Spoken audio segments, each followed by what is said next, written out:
sih itu kepercayaan? Yang pertama, kepercayaan secara psikologis. Apa sih itu? Menurut Erik Erikson tahun 1963, kepercayaan terus adalah tahap awal perkembangan psikososial manusia. Rasa percaya terbentuk dari pengalaman positif, rasa aman, dan dukungan lingkungan. Pada ibu bersalin, kepercayaan ini berhubungan dengan rasa aman terhadap dirinya, tenaga kesehatan, dan juga proses persalinan. 2. Kepercayaan pada ibu bersalin. Menurut Mender 2024, kepercayaan ibu bersalin merupakan keyakinan dan sikap positif ibu terhadap dirinya sendiri, proses persalinan, tenaga kesehatan, serta dukungan keluarga sehingga dapat meningkatkan rasa aman dan mengurangi kecemasan. Kepercayaan spiritual dan kultural. Ketiga, menurut Perry and Porter 2010, kepercayaan ibu bersalin juga dapat bersumber dari aspek spiritual dan kultural, yaitu keyakinan terhadap Tuhan, doa, serta tradisi budaya yang diyakini dapat membantu proses kelahiran. Hai semuanya, kali ini kita akan bahas 5 dimensi utama kepercayaan yang bisa bantu ibu lebih siap dan tenang saat persalinan. Yuk kita lihat satu persatu. Yang pertama ada self-trust atau percaya diri sendiri. Self-trust itu percaya sama kemampuan tubuh sendiri. Ibu yang percaya itu biasanya lebih siap mentalnya, lebih berani menghadapi kontraksi, dan lebih tenang. Nah, dengan percaya diri, rasa nyeri itu bisa lebih terkendali, panik berkurang, dan ibu lebih mudah mengikuti arahan tenaga kesehatan. Yang kedua, itu adalah interpersonal atau sistem trust atau percaya tenaga kesehatan dan juga sistem. Nah, ini tuh soal percaya sama bidan, dokter, perawat, dan juga sistem rumah sakit. Nah, kalau ibunya yakin mereka kompeten dan juga tulus, maka proses persalinannya itu jadi lebih aman. Nah, terus kemudian lingkungan persalinan nyaman, privasi terjaga, dan juga dukungan keluarga juga ikut bikin ibu lebih tenang. Nah, yang ketiga itu adalah spiritual trust atau percaya pada Tuhan. Nah, spiritual trust itu percaya kalau persalinan itu adalah bagian dari kehendak Tuhan. Misalnya, bisa lewat doa, zikir, atau ibadah. Nah, dengan hal tersebut, nanti hati jadi lebih tenang, cemas berkurang, dan sikap ikhlas meningkat. Nah, secara fisiologisnya, tenang itu membuat hormon stres turun, dan juga hormon oksitosin naik, sehingga kontraksi itu bisa berjalan dengan lebih lancar. Yang keempat, itu adalah cultural trust atau percaya pada budaya.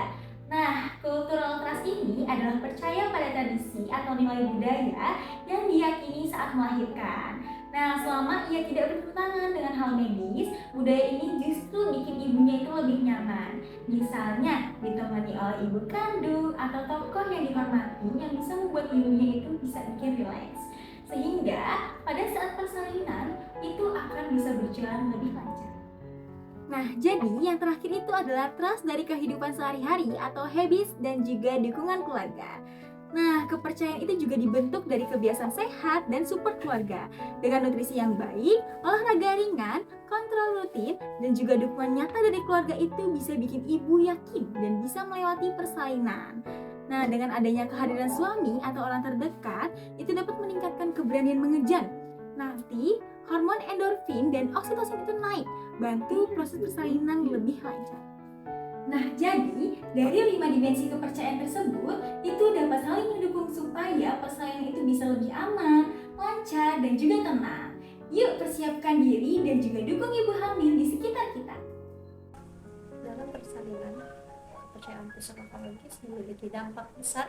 Dampak positifnya ketika ibu percaya pada dirinya sendiri, pada proses persalinan, pada tenaga kesehatan, biasanya ibu jadi lebih tenang, rasa cemasnya berkurang, dan kontraksinya bisa berjalan lebih efektif. Hal ini membantu proses persalinan jadi lebih lancar. Namun, dampak negatif bisa muncul. Kalau kepercayaan itu rendah, misalnya ibu merasa takut, ragu, atau tidak percaya pada proses persalinan, sehingga cenderung tegang, mudah panik, bahkan bisa memperlama proses persalinan. Jadi, kepercayaan psikologis yang baik sangat penting untuk mendukung kelancaran persalinan. Nah, selanjutnya itu gimana sih kita sebagai bidan untuk melakukan strategi dalam menghargai serta membangun kepercayaan itu kita bisa memberikan dukungan emosional dari fisik. Nah, contohnya saat melakukan persalinan, kita ada terus di samping ibu, lalu kita memberikan sentuhan, senyuman hangat, bahkan pujian atas usaha ibu dalam persalinan. Lalu yang kedua itu ada memberikan informasi yang jelas serta edukatif. Nah, contoh penerapannya itu kita sebagai bidan bisa memberikan gimana sih nanti saat pembukaan servis, kontraksi, bahkan pengelolaan nyeri kepada pasien atau ibu.